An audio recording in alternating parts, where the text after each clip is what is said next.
Yo. Welcome into the ChrisBeCappinn show, man. Today is December the 17th. We have two NBA games on the board for today. We'll get through them pretty quickly. And it should be a little bit of a shorter show. As far as yesterday goes, talked about really liking the under, probably a little bit more than anything else. And I ended up betting it 234.5. I didn't play it early because I kind of felt like we might see points early. So I played it at halftime. Two garbage buckets late. One Dylan Harper three that didn't mean anything. Josh Hart gets a layup, and those 5 points kill it under. So it's back losing days. All small losing days, of course.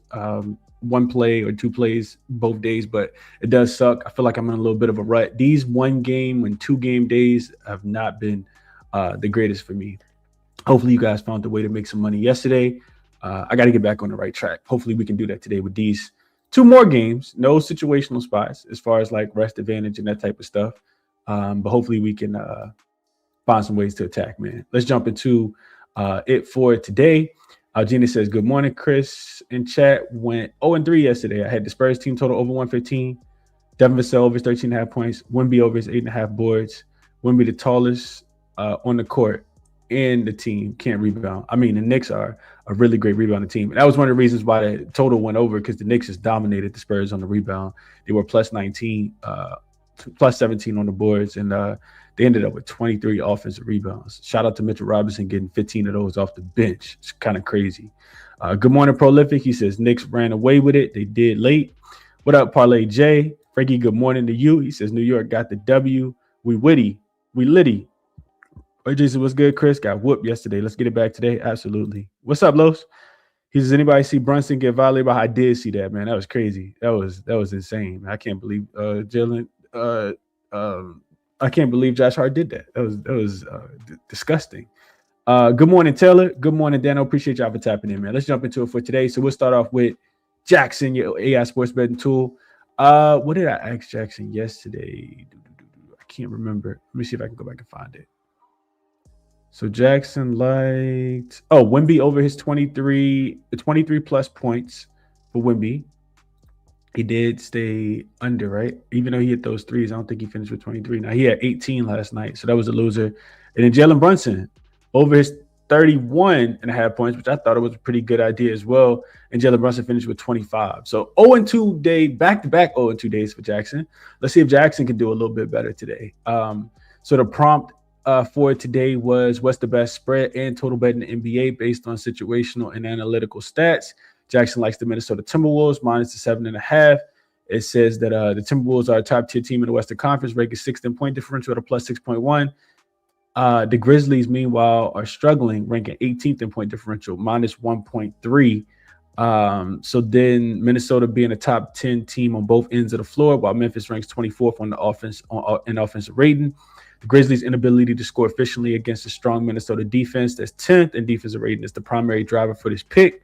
So the Grizzlies are dealing with some massive with a massive injury list, including key rotational players like John Conchar, Brandon Clark, and several others, while Ja Morant is listed day-to-day. The overall depth of the team is severely compromised. The Timberwolves, despite having Anthony Edwards listed as day-to-day and Mike Conley listed as out, have the depth and efficiency to exploit the Grizzlies' weakness. The Grizzlies' poor offensive efficiency, ranked 24th, will be magnified against a top 10 defense, leading to long scoring droughts that the Timberwolves rank 7th offense. The Timberwolves rank 7th offense will capitalize on. This is a classic case of a strong, efficient team facing a struggling, injured opponent, making the 7.5 points a very manageable margin to cover.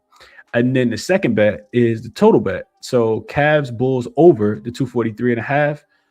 It says that this total is high, but the combination of Chicago's blistering pace and the Cleveland Cavaliers' severe injury situations create a perfect storm for a high-scoring affair.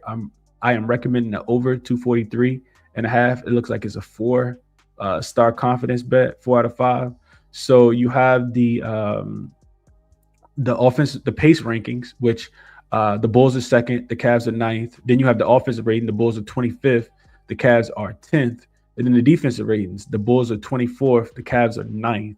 So it talks about the injuries to key players like Max Strus and Evan Mobley, Larry Nance Jr. all being listed as out. Mobley's absence in particular removes a key defensive anchor, which will make it harder for Cleveland to slow down Chicago's fast-paced attack. While Cleveland's defense is typically strong, ranked ninth, the loss of multiple key defensive players, combined with the Bulls' high pace and willingness to run, means that the Cleveland Cavaliers will likely struggle to maintain their defensive efficiency. The Bulls' offense, despite being ranked 25th overall, will benefit from the increased possessions and the weakened Cavalier interior defense, pushing the game well into the 240s. So those are the two looks for Jackson today. As always, the link is in the description if you guys are interested in checking those out. Let's jump into these two games real quick. So the first one is the Cleveland Cavaliers and the Chicago Bulls, which Jackson just said it like the over. So we start with the injury report really quickly. And I know that there was a couple injuries on the Cleveland side that I do think mean a lot in this game. So Evan Mobley being listed as out. We've seen them play their last game without Evan Mobley, and they lost that game outright. It went to overtime. I don't know if it's like a lack of depth, but I know that they get Dean Wade back, which I think he'll be getting to his groove here shortly. You did get Jared Allen back in that last game, but without Evan Mobley, I do think that means a lot. On the opposite side, and of course, there's no Sam Merrill as well. On the opposite side, though, I was reading about Ayo Dosunmu yesterday. He's listed as questionable for this game. He says he'll go through shoot around, see if he's can play. Based on what I've read, I don't think Ayo is going to be there today. Ayo Dosunmu, I think is how you pronounce it. I don't think he's going to be there. He has 2 sprained thumbs and a bone bruise in his right thumb, and he has both thumbs taped as well. He said that his left thumb is worse than his right thumb. And I just think that I know Cleveland is not a great perimeter defense, but I feel like you got 2 thumbs and both of them taped. Like, you're going to have to learn how to play through that pain tolerance. In my opinion, I don't think A is going to play. I'm just speculating, of course. Then after I go through the injury report, I look at, just these teams in general. Cleveland, of course, has not been good. They're 4-7 against the spread on the road, only 6-5 straight up on the road, and 3-7 in their last 10 games. Now, if you look at the opposite side of things, equally, the Chicago Bulls have been absolutely atrocious. They're 5-6-1 against the spread at home. They're only 2-8 in their last 10 games as well. These teams have both played really, really terrible basketball as of late. So it makes it difficult to want to bet on either one of them. This total, the other thing that makes it difficult to bet this game is that there's a rematch on Friday between these two teams. That game will be played in Cleveland. This total has gone up from 240.5 up to 243.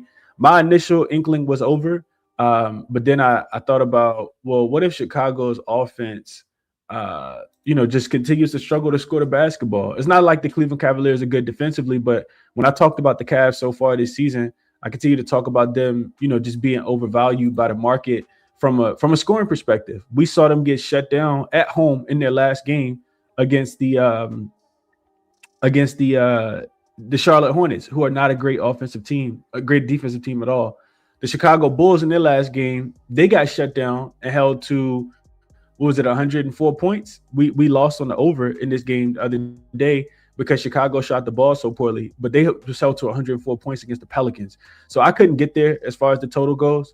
In that game, I mean, they should be able to bounce back. I was reading some stuff from Billy Donovan. He said that, based on watching the film against the Pelicans, the 82% of their three-point shots were actually wide open. They just didn't make any of them. They ended up shooting 13 for 49 from the three-point line for 27%.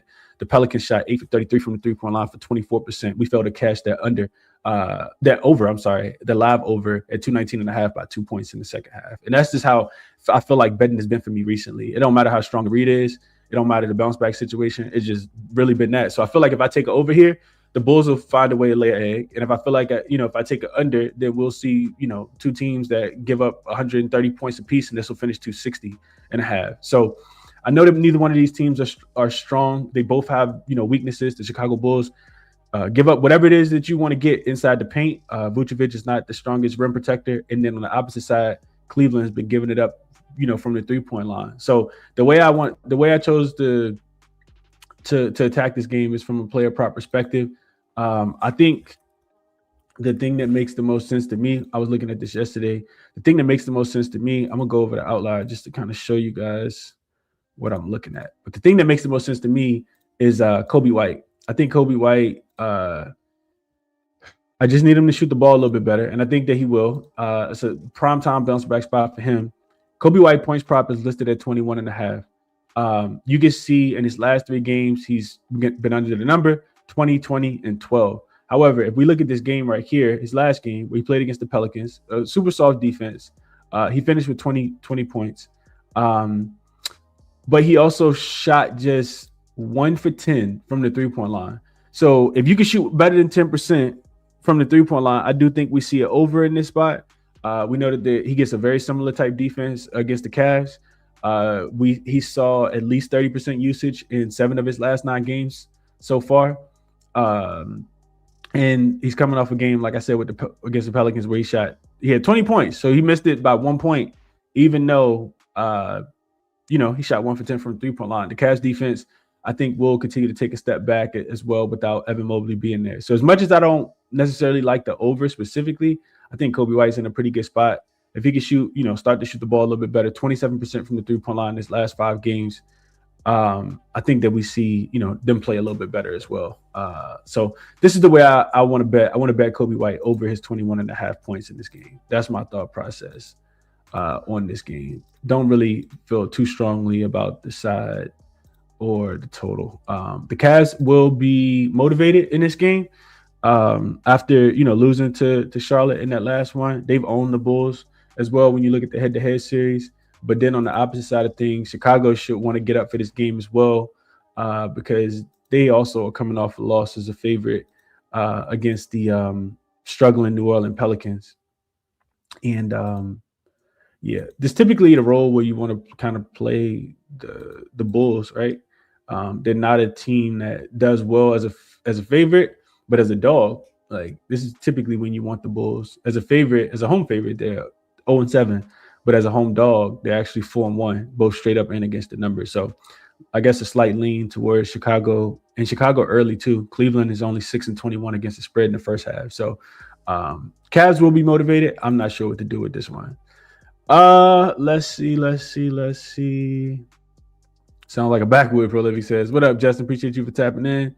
What up, Adam? Anthony says, "Good morning, Chris. Thanks for the free info. Giddy triple double in his pocket.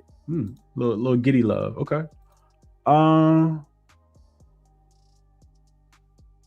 Okay.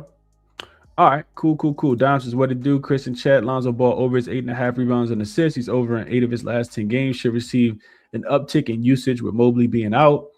Also looking at the Cavs Wolves money line at plus 100.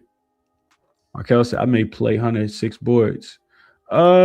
Somebody's gonna grab the boards. Him, Jared Allen. I was thinking about Jared Allen. Jared Allen to get pulled out to the 3-point line, guarding Vucevic in this matchup. I don't think I looked at it yesterday, but I am interested to see what Jared Allen has done as far as rebounding goes. The other thing that scared me with the total, I listened to the Cavs coach Kenny Atkinson talk about, not having Mobley, how they might be playing even faster now. I was like, oh, okay. But we'll see if they're able to actually knock shots down. I feel like Dean Wade's in a pretty good spot. Not sure what his minutes will be. He'll be a guy that steps right in. He gets 65% of his shots off catch and shoot, and it's not like the Bulls are a great catch and shoot defense. They're 23rd. So if he gonna play the minutes without Mobley being there, I feel like 7.5 is a bit low for him. He's over in both games so far without Jared Allen, without Evan Mobley so far this season. So maybe a look towards Dean Wade. I feel like, how many games has he been back? To me, Dean Wade makes a lot of sense. And Kobe White, I like Kobe White. Kobe White, Dean Wade, those would be the ways that I would play this game. Jared Allen, rebound, prop, head-to-head. Let's see. Last season, he's listed at 8.5. He cleared that number 3 to 4 games they played the Bulls last season. He finished with 10, 17, 9. In the first game they played this season, he had 5. I kind of like Dean Wade. Today. He'll come off the bench, play with the second unit. Yeah, maybe Dean Wade. All right. I'm going to write Dean Wade's name down. Let's see. Hadn't thought too much about it. I'll do a little bit more work on Dean Wade. I do like Kobe White points, though. All right, next game up. Grizzlies and the Timberwolves. Line was at 8 yesterday. I made these graphics last night. I think it's actually come back down to 7.5 now. Total has also moved down from 233.5 down to 231.5. It looks like consensus. You can still get some 232.5 out there as well. This is a game where Memphis, and it sucks that we have two games today. It's a bunch of, injury report, questionable guys. Not so much in the first game, but the second one, absolutely. So Ja Morant is listed as questionable. He left the last game, of course, against the Clippers. And then Brandon Clark has also been upgraded to questionable. No Zach Edey, Ty Jerome, John Conchar, Scottie Pippen Jr., Cam Spencer all remain out. And then on the Minnesota side of things, Anthony Edwards is also listed as questionable. You got two players in this game that had their own shoe. Neither one of them, we don't know if either one of them going to play. So let you know, superstars may be available, may not be available. I did see that Rudy Gobert was going to be in. So we look at Memphis. They're 6-7, both straight up and against the spread on the road so far this season. They have covered 7 of their last 10 spreads. Took my money in the last game when I bet on the Clippers early. And they won the full game as well. Won by 18 points. And they were getting, I think, 4.5, 5 points, 5.5 points. And you look at this Minnesota team, we know that they play around with their food. Just 5-8 against the spread at home so far this season. Only 4-6 in their last 10 games. This is a game that if I'm betting, I'm agreeing with the total push. I like the under in this game. I know that the Grizzlies are not necessarily the same defense without Zach Edey being out there. Like defensively, they take a big step back. However, if I'm also going to go out on the limb and say that Ja Morant is not going to play in this game. That's just my thought process. Don't bet it without confirmation. But I don't think Ja's going to be available. And I think that's going to hinder Minnesota's offense to be able to score the basketball, Memphis offense to be able to score the basketball in this game. When I was going through it, and I'll just show you guys really quickly what I was looking at. Take you guys over to the Money Baller really quickly. We go down to this game. Let me minimize myself. All right, so specifically in this environment, right? You're looking at home road splits. You can see I got this toggle on. Right here, the little blue indicator. So we look at the Grizzlies offense. They are the second most. They have the second most unders on the season so far this season. You can see that 69% of their games will go under when they're on the road, and then equally the Grizzlies only go over 31% of the games at home as well, 27. So they have a lot of unders as well. The pace for the Grizzlies, 25th, which equals, of course, a lot fewer possessions. And then I come down here and I start to look at the totals. The team totals, so over under in general, Grizzlies 9-4 to the under when they are on the road as a road dog, 6-3 to the under. The Timberwolves with the rest advantage, 4-0 to the under, and the Timberwolves are also under team, 9-4 to the under and 8-3 to the under. So this does lend itself to an under. Do I want to lay this many points with the Grizzlies? Absolutely. With the Timberwolves, absolutely not. Can they play around with their food? They absolutely can. We saw it in their last game. Can't remember who they were playing against, but it was the Kings, matter of fact. They didn't even have the lead at the end of the first quarter in that game. So maybe a look towards Memphis early. They will have to find a way to contain Jared Jackson Jr., who had a big game. I think he had a season high in his last game against the Clippers. It's a little more rim protection out there, a few more bigs that they can throw at him. And I just think that this Grizzlies offense is going to struggle to score. And I think the Timberwolves, based on pace, I think this is a low-scoring game. So I like under 232.5. Not sure if I get there. It could be absolutely god-awful betting the under in today's NBA. Because of the lack of defense, but under would be my top play in this game if I'm betting it. Let's see what you guys are thinking here, and we'll get ready to get off of here, man. Rhino says, if Garland is playing, I'm taking the Bulls plus the points. Garland does not look right. So to this point, Rhino, he is playing through injury. I was reading some stuff about it yesterday. He is not 100% right now. I think that's a pretty solid read. Man, and this is the role for the Bulls. I get it. The Bulls just don't look right, man. Like they just do not look right at all. So I mean, the Cavs don't look right either. And so if we saw something crazy happen in this game, it wouldn't surprise me at all. So I think I'm gonna stay off the side in the total in that game. Cavs typically go under. Cavs are actually 17 and 10 to the under on their team total, 18, 8-1 to the team total under in the first half. And now they're missing, key offensive players as well. So I think I'm going to stay away from that game, but it does make a lot of sense, I guess, if you like the Bulls. Taylor says he likes Ja over 17.5 points. He gets about 29% of his points via pick and roll ball handler. Timberwolves ranked 30th versus pick and roll ball handlers versus teams that are 20th or worse. He's over in 4 of his 5 games, averaging 21. So nice little edge there.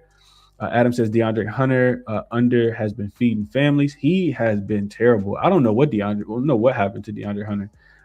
You would think that he would step into the role without Evan Mobley being there, without Jared Allen being there recently, and fill that void. Especially in today's NBA where he could play small forward, power forward. He should be able to play a little bit of center too, depending on who the other matchup is.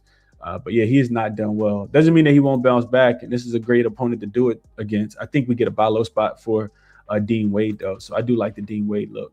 And that's the show for today, man. That is it for today. As far as a recap, we'll go with Kobe White over his 21.5 points. I like the most. Dean Wade over his 7.5 points. I like a lot as well. If I had to bet it, I probably would be on Chicago plus the points, thinking that the Cavs will win. Probably won't cover. Just based on the Bulls' trends and the way that they play. They also don't have to travel in this spot either. And then in this second game, I do like the under. Memphis and Minnesota under the total of 232.5. So those are the ways that I would bet today's action. I have not bet any of them. Kobe White is my favorite bet on the board for today, though. That's what makes the most sense, in my opinion. So take the information. Hopefully it was helpful. Do what you want with it, and check the resources out there, all linked in the description. Tomorrow, we get back to a big card. I think it's like 11, 12 games tomorrow. So I'll catch you guys then. Enjoy your, what's today? Wednesday. And yeah, we'll be back tomorrow, man.